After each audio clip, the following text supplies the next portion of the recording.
أعوذ بالله من الشيطان الرجيم.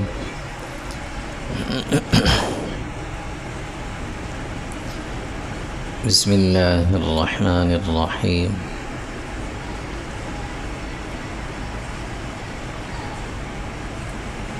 يا أيها الذين آمنوا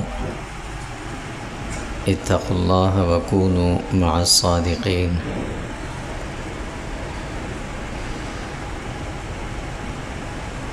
ذی الحجہ کے مہینے کا یہ تقریباً دوسرا عشرہ چل رہا ہے.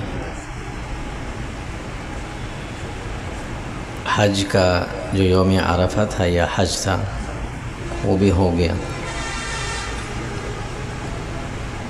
اور کئی مسلمانوں کو اللہ تعالیٰ نے یہ عظیم سعادت نصیب فرمائی. حرمین اور مقامات مقدسہ کی زیارت بھی ہوئی، فریضہ حج بھی ادا ہو گیا. کچھ واپسی اپنے اپنے گھروں اپنے اپنے مقامات کو پہنچ بھی گئے، کچھ ابھی آ رہے ہیں، ابھی واپسی کا سلسلہ جاری ہے. حج ایک بہت بڑی فضیلت والا عمل ہے، اور اللہ تعالیٰ جن کو یہ سعادت نصیب فرماتے ہیں ان کے لیے اسباب کوئی معنی نہیں رکھتے، نہ استطاعت کوئی حیثیت رکھتی ہے. اللہ ان کے لیے اسباب اور استطاعت کے راستے خود کھول دیتے ہیں، اور اس سعادت انہیں نصیب ہو جاتی ہے.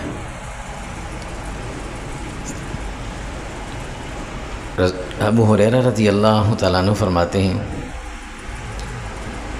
کہ رسول اللہ صلی اللہ علیہ وسلم نے ہمیں یہ فرمایا کہ کثرت سے حج کیا کرو، ہم عمرے بھی کیا کرو، جتنا ہو سکے کرو.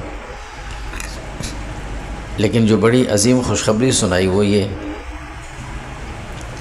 کہ جو آدمی حج کا فریضہ ادا کرے، صحیح طریقے پر ادا کر دے،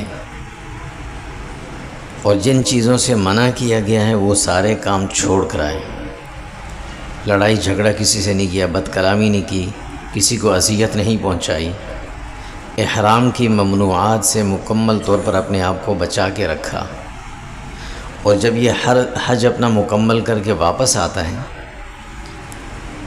تو رسول اللہ صلی اللہ علیہ وسلم فرماتے ہیں کہ یہ ایسے واپس آتے ہیں کہ رجع کیوم ولدتہ امہ، رجع کیوم ولدتہ امہ، جیسے یہ ابھی ابھی دنیا میں آیا ہے، ایسے صاف ستھرا ہو کر آتا ہے جیسے ابھی ابھی دنیا میں آیا.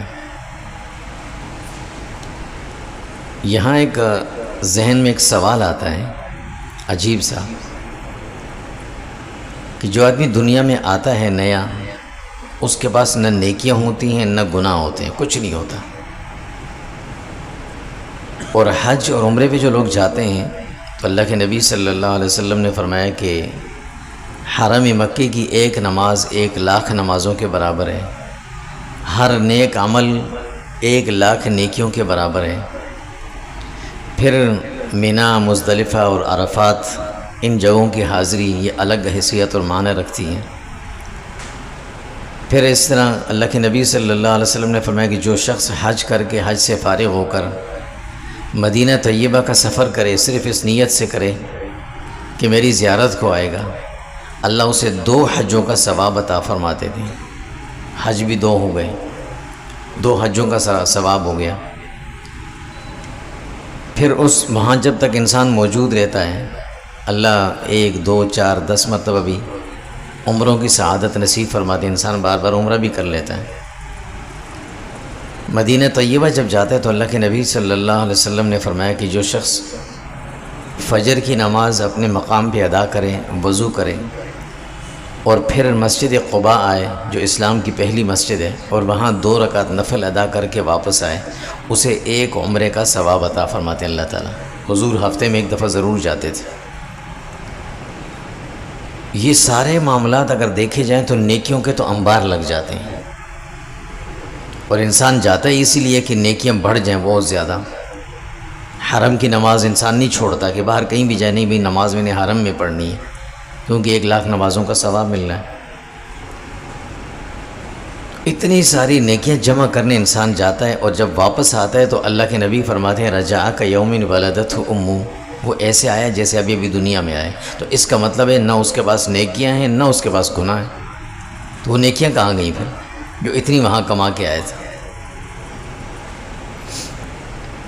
نیکیوں میں اضافہ یہ تو کرنے ہی گیا تھا وہ، اور وہ جب واپس آیا تو اللہ کے نبی تو یوں فرما رہے ہیں. تو ذہن میں سوال تو آتا ہے کہ وہ نیکیاں کہاں گئیں؟ وہ گناہ تو چلو گئے، نیکیاں کہاں گئیں پھر؟ دو اعمال انسان کو کرنے کا اللہ نے مکلف بنایا ہے. ایک عمل ہے جس کو بنیاد کہتے ہیں، اور ایک عمل ہے جس کو عمارت کہتے ہیں. بنیاد ہے انسان اپنے آپ کو گناہوں سے بچائے، منہیات سے روکے، اور ایک ہے عمارت کہ اس پر نیکیوں کی تعمیر کرتا رہے، نیکیوں اس پر بناتا رہے اپنے لیے. یہ دونوں کام ہیں. لیکن ان دونوں میں سے افضل کون ہے اللہ کی نظر میں؟ کون سا عمل افضل ہے؟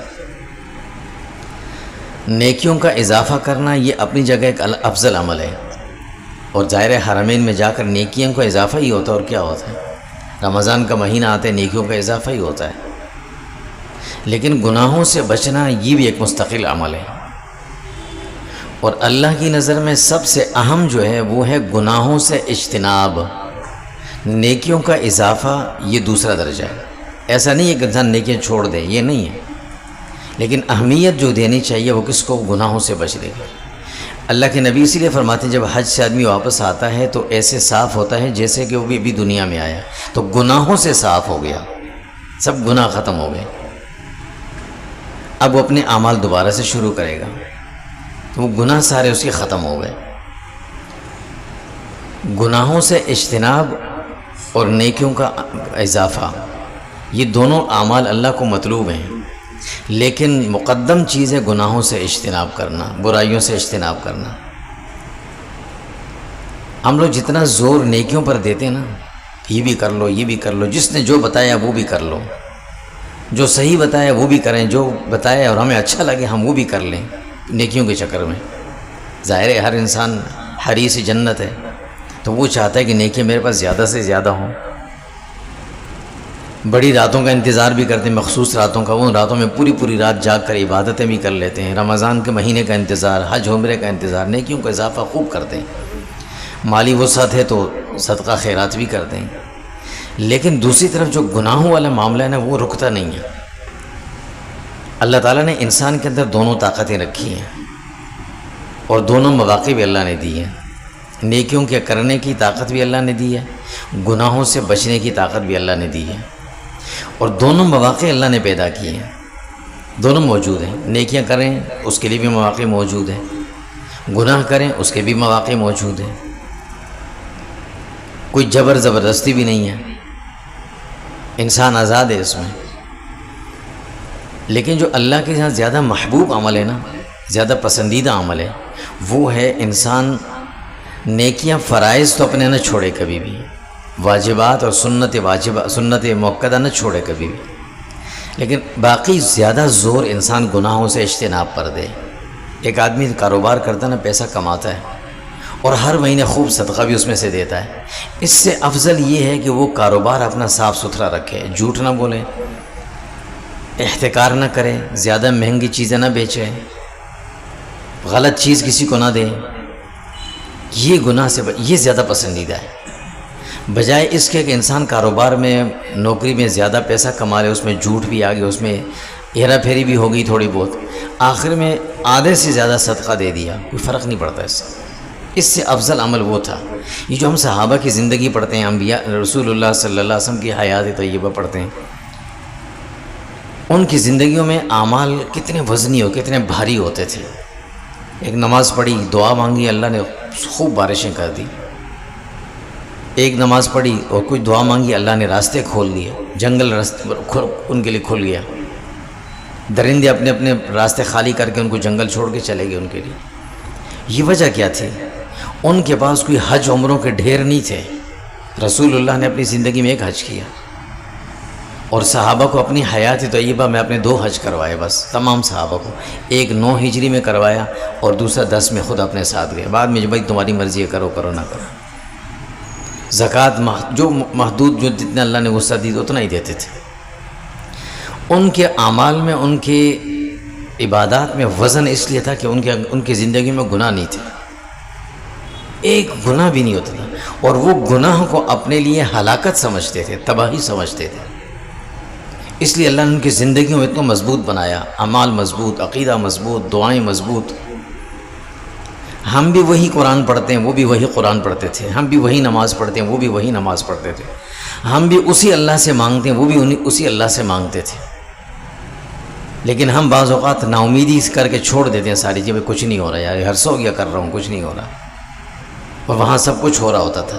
وجہ یہ تھی کہ وہاں نیکیوں پر جتنا زور تھا نا، اس سے ڈبل زور گناہوں سے بچنے پر تھا، اور ہماری زندگیوں میں گناہوں سے بچنے کا کوئی وہ سروکار نہیں، لیکن نیکیوں پر زور پہ زور دیا جاتا ہے، اور ہوتا کیا ہے کہ وہ ایک گناہ ایک ہزاروں نیکیوں کو کھا جاتا ہے۔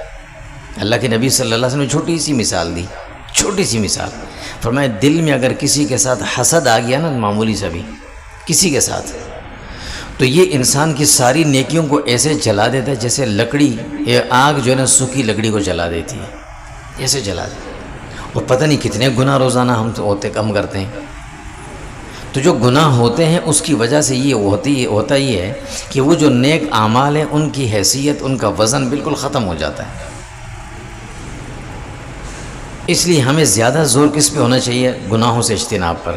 اللہ کے نبی صلی اللہ علیہ وسلم اسی لیے فرمایا، جو آدمی حج سے واپس آتا ہے نا، وہ صاف ستھرا کس سے ہوتا ہے؟ گناہوں سے ہوتا ہے۔ نیکیوں کا ذکر نہیں کیا، ورنہ حضور یہ بھی کہہ سکتے تھے کہ وہ جب واپس آتا ہے تو جہاز بھر کر اس کی نیکیاں آتی ہیں اس کے ساتھ، یہ نہیں فرمایا۔ وہ جب حج سے واپس آتا ہے تو اس کی نیکیاں اتنی زیادہ ہوتی ہیں کہ وہ اٹھا نہیں سکتا، یہ نہیں فرمایا۔ فرمایا واپس آتے تو خالی ہوتا ہے، صاف ستھرا ہوتا ہے جیسے ابھی دنیا میں آیا، اور جو دنیا میں آتا ہے اس کے پاس نہ نیکی ہوتی ہے نہ گناہ ہوتا ہے۔ تو اس کا مطلب یہ ہے کہ اللہ چاہتے ہیں کہ گناہ سارے معاف ہو، نیکیاں ہوتی رہیں گی، گناہوں کا معاف ہو جانا یہی سب سے بڑی نیکی ہے، یہی سب سے بڑی نیکی ہے۔ تو اللہ کے سامنے انسان اپنے اعمال کو نہ رکھے، میں نے یہ کیا اللہ سے قبول کرے، اس کے بدلے یہ دے دے۔ انسان اپنے گناہوں سے اجتناب کو اللہ کے سامنے، اللہ میں نے یہ گناہ چھوڑا، وہ چھوڑا، وہ ہوا تھا، وہ موقع آیا میں نے نہیں کیا، وہ آیا میں نے نہیں کیا، یہ چیز انسان دیکھے۔ اور ہماری زندگی میں اتنے آتے ہیں مواقع کہ اتنے ہم عادی ہو گئے نا، کہ جس طرح ایک نشے کا عادی سگریٹ لگا کے پی کے چلا جاتا ہے، اس کو پتہ نہیں چلتا، ساتھ والے کو بڑی تکلیف ہوتی ہے۔ کبھی گاڑی میں بیٹھے نا، اب وہ سگریٹ پی رہا ہے، ساتھ بیٹھا ہوا آدمی 2-3 کرسیاں چھوڑ کر اسے بھی تکلیف ہو رہی ہوتی، اور یہ مزے لے رہا ہوتا ہے، اسے کوئی پتہ نہیں ہوتا۔ یہی کیفیت بن گئی ہے کہ گناہ اتنے ہوتے ہیں کہ اب ہم عادی ہیں، ہمیں پتہ ہی نہیں چلتا۔ اگرچہ فرشتوں کو تکلیف ہوتی ہے، سب کو ہوتی ہے، ہمیں اطمینان کس پر ہے کہ ہم نے نیکیاں اتنی کی، حج ہو گیا، عمرہ ہو گیا، زکوٰۃ دے دی، رمضان کے روزے رکھ لیے، یہ کر لیا، وہ کر لیا۔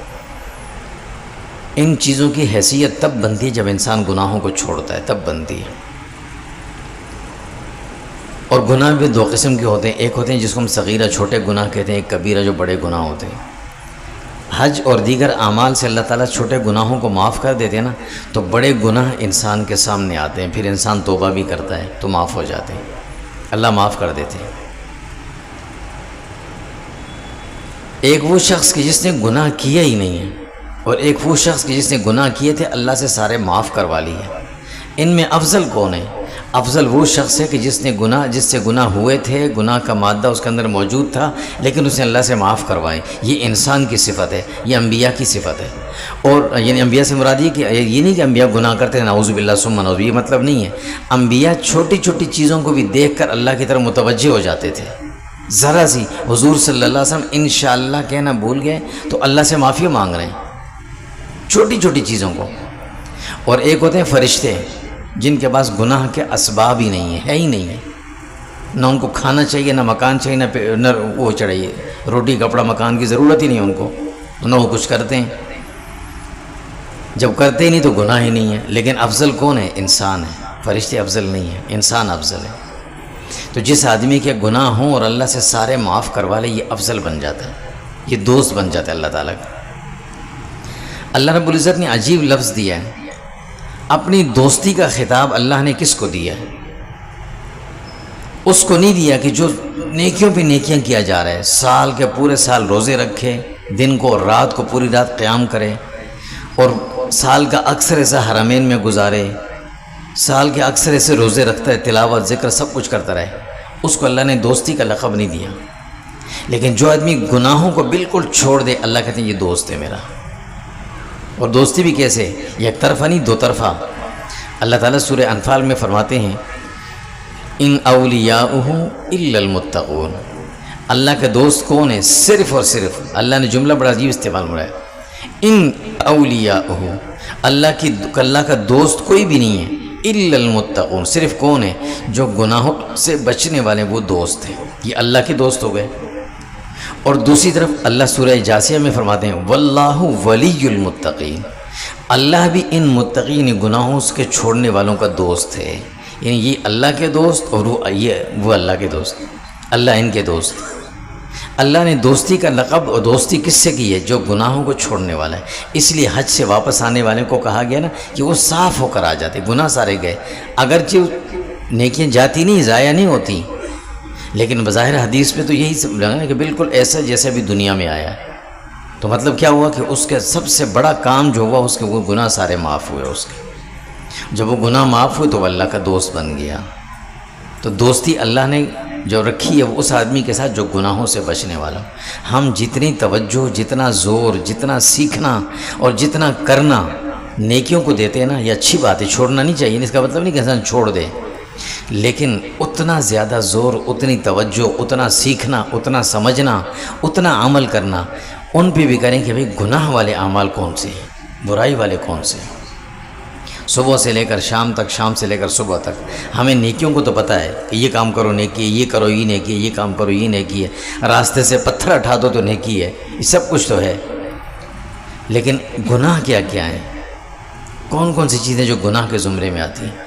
ہر چیز سے جو گناہ کے زمرے، اس سے جب انسان بچتا ہے نا، اب انسان کی نیکی انسان کو فائدہ دیتی ہے۔ اور اگر گناہ سے نہ بچے تو نیکی انسان کو فائدہ نہیں دیتی۔ ایک ٹینک اگر پانی سے بھرا ہوا ہو نا، اس میں اگر 100 لیٹر پانی بھی ہے، 1000 لیٹر پانی بھی ہے، لیکن اگر اس میں 2 قطرے ناپاک پانی کے پیشاب کے گر گئے نا، تو پانی اپنی جگہ پانی ہی رہتا ہے۔ لیکن اگر جس کو پتہ ہوگا اس سے کہیں گے نہ تمہاری نماز ہوگی، نہ تم اس سے اگر استعمال کر سکتے ہو، استعمال تو ویسے ہی نہیں کرے گا وہ، اسے پتہ چل گیا تو کون استعمال، کون پیے گا، نماز بھی نہیں ہوگی اس کے ساتھ۔ ٹینک تو بھرا ہوا تھا، ہوا کیا کہ ایک قطرہ اس میں لگ گیا غلط چیز کا۔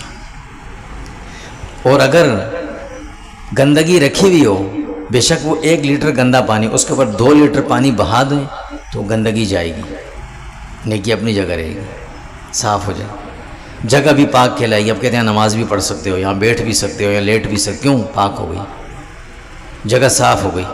اسی طرح انسان زیادہ توجہ، خاص طور پر ہم آج کل جس دور میں رہے ہیں نا، ہماری توجہ صرف ایک چیز کی طرف ہے، یہ کر لو یہ ثواب ہے، یہ کر لو یہ ثواب ہے، یہ پڑھ لو یہ ثواب ہے، یہ پڑھ لو تو 1000 رکعتوں کا ثواب مل جائے گا، یہ پڑھ لو تو رزق میں برکت ہو جائے گی، یہ پڑھ لیں تو قبر میں آسانی ہو جائے گی۔ یہ سارے کام تو ہوں گے، لیکن ان سارے کاموں کے اندر وقت، ان کے اندر حیثیت، ان کے اندر جان، ان کے اندر طاقت تب پیدا ہوگی جب پیچھے گناہوں والا سلسلہ رک جائے گا، اور جو ہیں وہ توبہ کر کے معاف کر لیے جائیں، تب حیثیت ہوگی۔